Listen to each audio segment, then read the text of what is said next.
धुळे जिल्हा वकील संघाच्या निवडणुकीसाठी सुमारे 90% मतदान, 25 एप्रिलला मतमोजणी।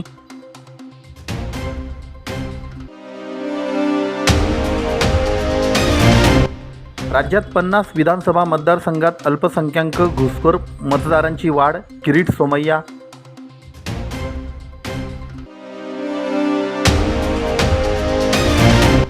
महिला आरक्षण विधेयकाला विरोध म्हणजे महिलांचा अपमान, माजी खासदार हिना गावितांची टीका।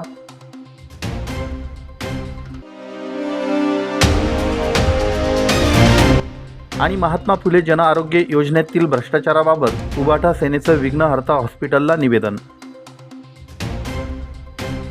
धुळे जिल्हा वकील संघाच्या सन 2026 ते 2028 या कालावधीसाठी निवडणूक प्रक्रिया राबविण्यात येत असून यासाठी दिनांक 24 एप्रिल रोजी मतदान घेण्यात आलं। जिल्हा व सत्र न्यायालयाच्या इमारतीत ही मतदान प्रक्रिया सकाळी 8 ते सायंकाळी 5 वाजेदरम्यान अखंड पार पडली। सायंकाळी 5 वाजेपर्यंत सुमारे 90% मतदान झालं होतं। या निवडणुकीसाठी 1 बार 1 वोट हा निर्णय लागू करण्यात आला होता। याकरिता सर्व उमेदवारांकडून प्रतिज्ञापत्र निवडणूक निर्णय अधिकाऱ्यांनी लिहून घेतलं होतं। या निवडणुकीत अध्यक्षपदासाठी 3, उपाध्यक्ष पुरुष पदासाठी 4, उपाध्यक्ष महिला पदासाठी 3, सचिव पुरुष पदासाठी 4, सचिव महिला पदासाठी 2, पुरुष कार्यकारिणी सदस्य पदासाठी 19, तर कार्यकारिणी महिला सदस्य पदासाठी 9 उमेदवार रिंगणात आहेत। आपलं पॅनल आणि परिवर्तन पॅनलमध्ये ही निवडणूक झाली असून काही अपक्ष उमेदवार देखील निवडणूक रिंगणात आहेत। त्यांचं भवितव्य आता मतदान पेटीत बंद झालं। निवडणुकीसाठी मतदान प्रक्रियेची संपूर्ण तयारी व सज्जता निवडणूक यंत्रणेने केली होती। निवडणूक पारदर्शकरित्या पार पडावी यासाठी CCTV यंत्रणेद्वारे सर्वत्र लक्ष ठेवलं गेलं। मुख्य निवडणूक निर्णय अधिकारी ॲडव्होकेट आनंद जगदेव, ॲडव्होकेट मनोज देवरे, ॲडव्होकेट राहुल अग्रवाल यांच्या मार्गदर्शनाखाली 50 जणांची यंत्रणा कार्यान्वित होती। 25 एप्रिल रोजी या निवडणुकीची मतमोजणी केली जाणार आहे। धुळे जिल्हा बार असोसिएशनच्या या निवडणुकीत आपलं पॅनलकडून अध्यक्षपदासाठी ॲडव्होकेट राहुल भटू पाटील, उपाध्यक्षपदासाठी ॲडव्होकेट मधुकर नारायण भिसे, ॲडव्होकेट सुधा सुनील जैन महिला राखीव, सचिव पदासाठी advocate Baliram Dashrath Wagh, advocate Nitesh Valmik Borse, advocate Pratibha Raghunath More महिला राखीव, कार्यकारिणी सदस्य पदासाठी advocate Dinesh Kashinath Patil, advocate Umakant Baburao Ghodraj, advocate Nitin Panditrao Patil, advocate Shashikant Kisan Pawar, advocate Pravinkumar Ramdhar Pardeshi, advocate Mahesh Prakash Marathe, advocate Kalpesh Ramrao Patil, advocate Harish Kishor Jagtap, advocate Sameer A Shah, advocate Gita Kisan Dongre महिला राखीव, ॲडव्होकेट सोनाली रवींद्र खैरनार पवार महिला राखीव यांनी निवडणूक लढविली। या पॅनलकडून अनुभव आणि नव्या नेतृत्वाची सांगड घालीत बार असोसिएशनमध्ये पारदर्शक व परिणामकारक कारभार करण्याचा दावा करण्यात आला। तर आपलं पॅनल विरोधात अध्यक्षपदासाठी ॲडव्होकेट राहुल भामरे व त्यांच्या पॅनलने निवडणूक लढविली।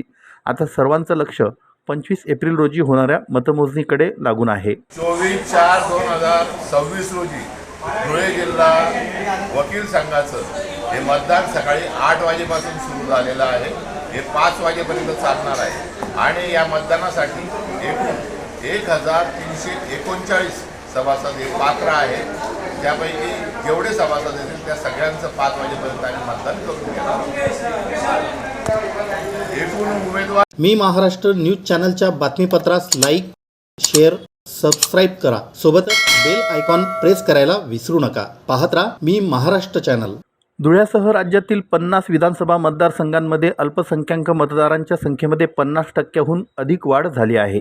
नैसर्गिक वाढीनुसार मतदारसंख्येतील वाढ 20%पर्यंत असायला हवी होती। 50%हून अधिक वाढ ही चिंतेची बाब असून मालेगावच्या 22,000 मतदारांची धुळ्याच्या मतदार यादीत घुसखोरी असल्याचा गंभीर आरोप भाजपा नेते तथा SIR समिती प्रमुख किरीट सोमय्या यांनी केला। धुळे शहराचे आमदार अनुप अग्रवाल यांच्या मालेगाव रोडवरील संपर्क कार्यालयात घेतलेल्या पत्रकार परिषदेत माजी खासदार किरीट सोमय्या बोलत होते। या पत्रकार परिषदेला त्यांच्यासोबत आमदार अनुप अग्रवाल, भाजपा शहर जिल्हाध्यक्ष गजेंद्र अंपळकर, माजी मंत्री डॉक्टर सुभाष भामरे, महापौर मायादेवी परदेशी, उपमहापौर ज्योत्स्ना पाटील, स्थायी समिती सभापती लताबाई सोनार, माजी महापौर चंद्रकांत सोनार, नगरसेवक ओम खंडेलवाल, ॲडव्होकेट रोहित चांदोडे आदी उपस्थित होते। धुळ्यासह राज्यात SIRची प्रक्रिया सुरू आहे। या पार्श्वभूमीवर घेतलेल्या पत्रकार परिषदेत किरीट सोमय्या म्हणाले की पश्चिम बंगाल आणि तामिळनाडूमध्ये SIRमुळे 10 ते 15% बोगस मतदार बाहेर फेकले गेले। त्यामुळे मी निवडणूक आयोगाचं अभिनंदन करतो. आपल्या राज्यात सुमारे 50 लाख बोगस मतदार हे मतदार यादीत आहेत. 288 पैकी 50 विधानसभा मतदारसंघांमध्ये अल्पसंख्याक मतदारांची वाढ ही 50% जास्त झाली आहे. हिंदू मतदारांची वाढ ही 20% आहे. मोठ्या प्रमाणात वाढ ही चिंतेची बाब आहे. झालेली ही वाढ राज्याबाहेरील अथवा बांगलादेशी घुसखोरांची आहे का याची चौकशी व्हायला हवी. सध्या सुरू असलेल्या SIRमध्ये धांदली सुरू आहेत. धुळ्यात 40 बूथची संशयास्पद यादी आमच्याकडे आहे. BLO देखील अल्पसंख्याक असल्याने गैरप्रकार झाले आहेत. 22,000 मतदार हे धुळे आणि मालेगाव या दोन्ही ठिकाणच्या मतदार याद्यांमध्ये आहेत, असं सोमय्या यावेळी म्हणाले. निवडणूक आयोगाला सगळ्यात पहिलं मी अभिनंदन करतो. त्यांनी त्या कठोरपणे SIR पश्चिम बंगाल, तामिळनाडू राबवल्या. त्याच्यामुळे मतदानाचं प्रमाण 85 ते 92% पर्यंत झालं.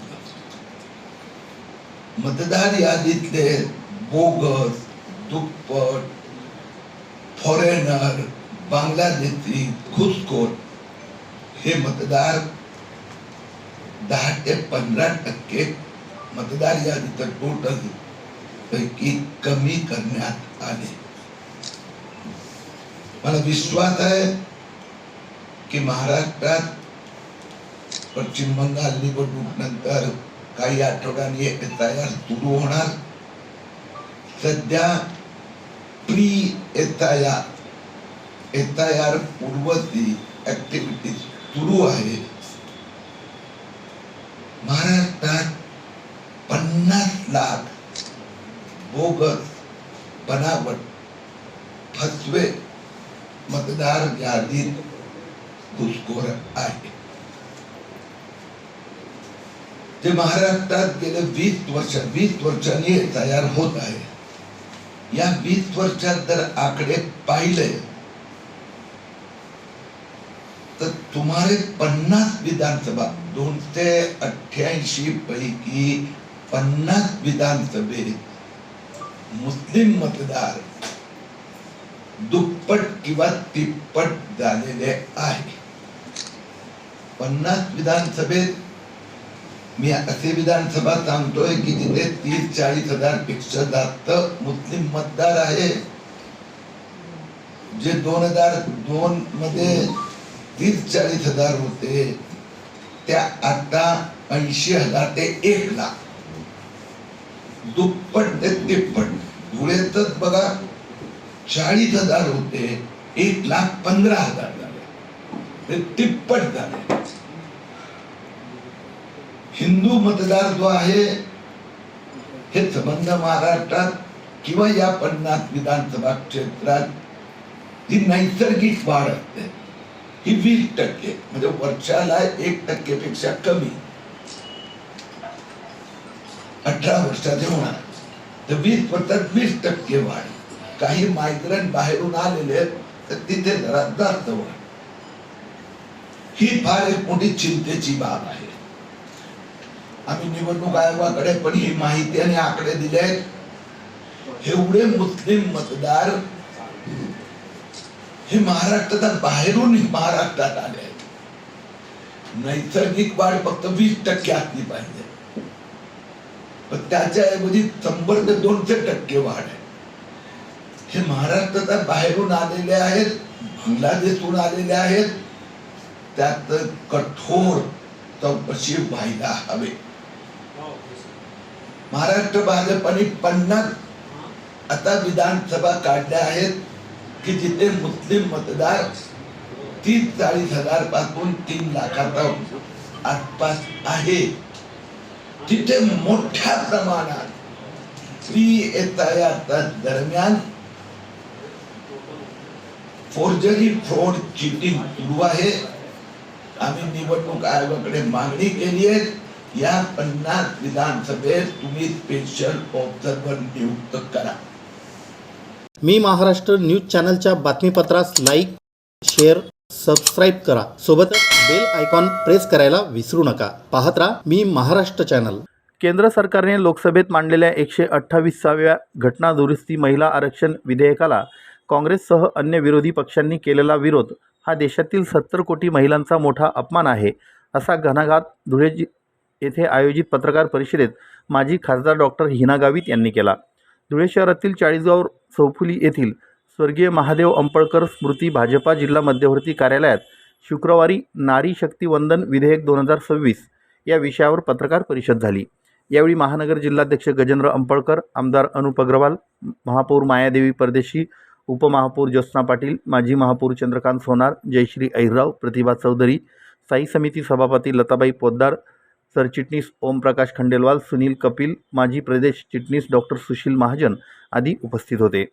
यावेळी माजी खासदार डॉक्टर गावित यांनी सांगितलं की पंतप्रधान नरेंद्र मोदी यांच्या नेतृत्वाखालील भारतीय जनता पार्टीच्या सरकारने नेहमीच महिलांच्या हिताचे आणि सक्षमीकरणाचे काम केले आहे.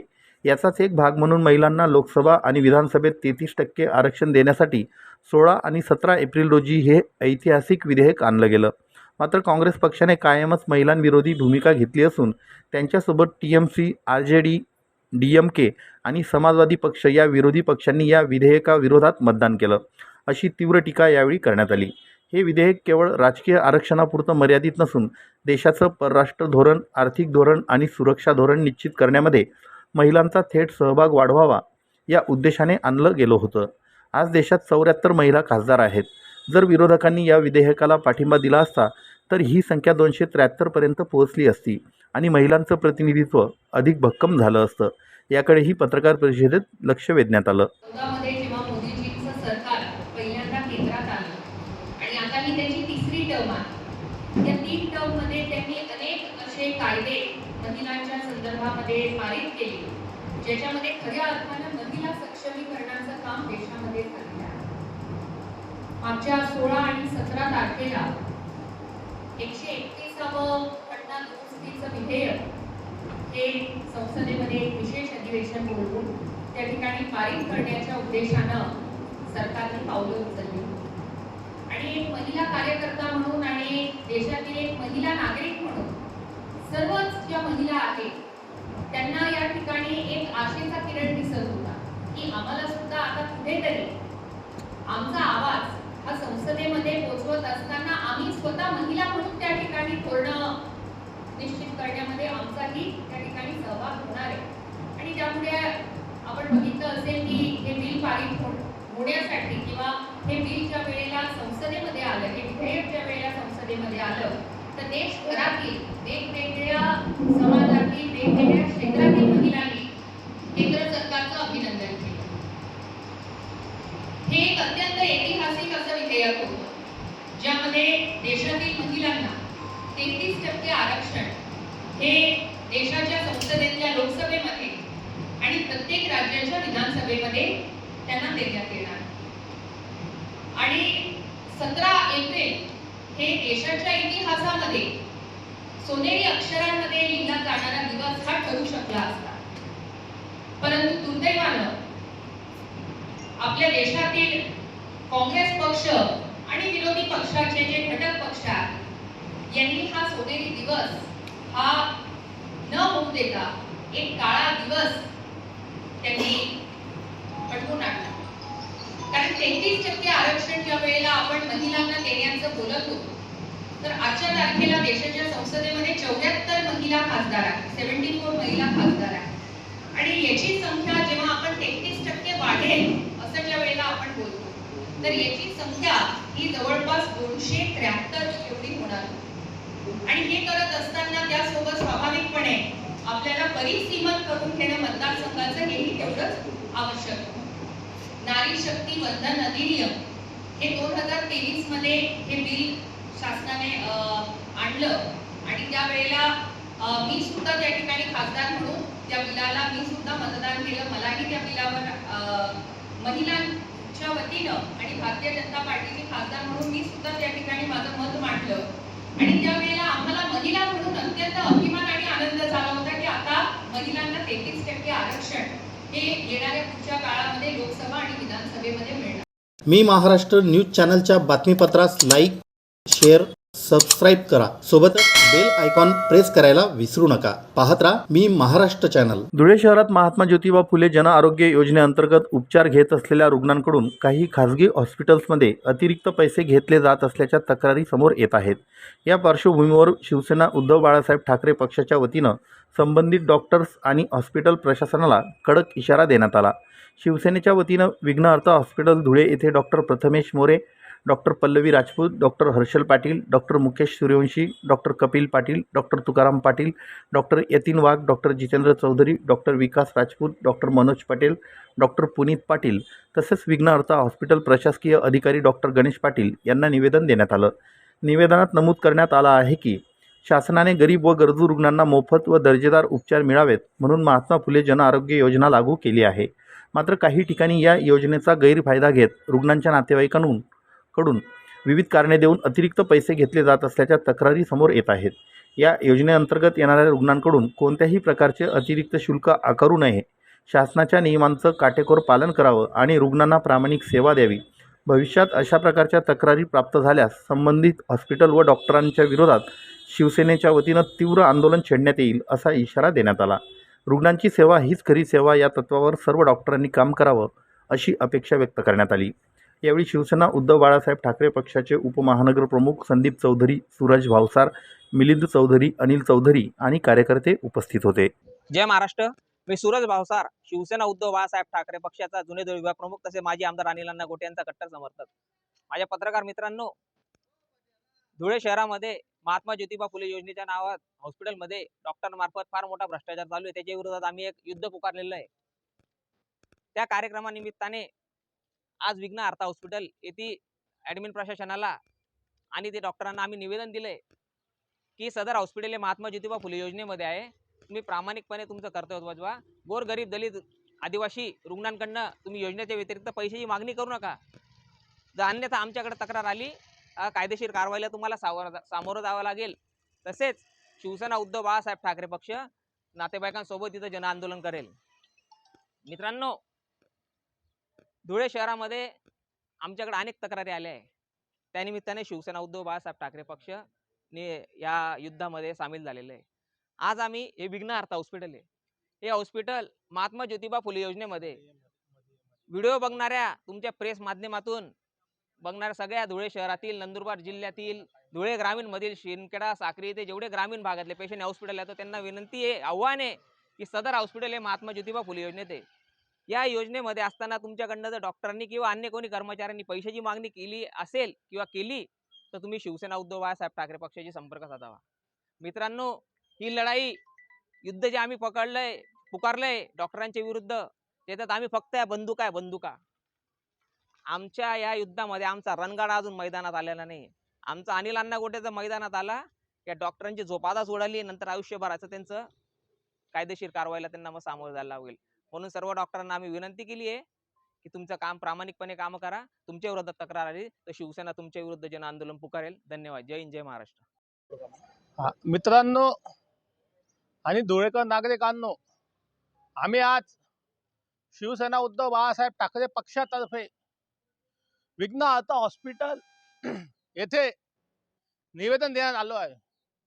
आम्हाला विघ्नहर्ता हॉस्पिटल सहित धुळे शहरातील खानदेश, शतायू, चिरायू, श्वास, सिद्धेश्वर, जवाहर फाउंडेशन आणि जेवढे मोठे दवाखाने हॉस्पिटल आहेत तिथून गरीब रुग्णांकडून महात्मा ज्योतिबा फुले योजनेअंतर्गत फुकट ऑपरेशन होतं. पण काही हॉस्पिटलमध्ये या गरीब रुग्णांकडनं 10,000, 20,000, 50,000 रुपयाची लाच मागितली जाते. वास्तविक महात्मा फुले योजनेसाठी सरकार करोडो रुपये या हॉस्पिटलांना देते. आमच्याकडे अनेक गरीब लोक रडत आले, कुडत आले की आमच्याकडनं ऑपरेशन झाल्यावर सुद्धा पैशांची मागणी केली जाते. त्याचप्रमाणे धुळे शहरातील प्रत्येक हॉस्पिटलमध्ये सामान्य गरीब रुग्णांची लूट चालू आहे. अनेक डॉक्टरांनी अनेक लोकांना अंध करून टाकलंय, बैल करून टाकलेलं, अपंग करून टाकलंय. जर डॉक्टरांवर हल्ले झाल्यावर कायदे होतात तर सर्वसामान्य जनतेचे हल्ले झाल्यावर डॉक्टरांच्या विरुद्ध तुम्ही का कायदे करत नाही? आम्ही शिवसेना उद्धव बाळासाहेब ठाकरे पक्षातर्फे जर मुख्यमंत्री साहेबांना आमचा आवाज जात असेल तर मुख्यमंत्री साहेब, हे जे डॉक्टर आहेत उच्च शिक्षित दरोडेखोर अक्षरशः जनतेला लुबाडून टाकतात, जनतेला रडकुंडीला आणतात. तुम्ही यांच्या विरोधात कडक कायदे करा. ज्याप्रमाणे डॉक्टरांवर हल्ले झाल्यावर कडक कायदे केले जातात, त्याचप्रमाणे सामान्य जनतेला लुटणाऱ्या डॉक्टरांवर सुद्धा कडक कायदे करा. ही आमची शिवसेना उद्धव बाळासाहेब ठाकरे पक्षातर्फे मागणी आहे. जय हिंद, जय महाराष्ट्र. मी महाराष्ट्र न्यूज चॅनलच्या बातमीपत्रास लाईक, शेअर, सबस्क्राईब करा. सोबतच बेल आयकॉन प्रेस करायला विसरू नका. पाहत राहा मी महाराष्ट्र चॅनल.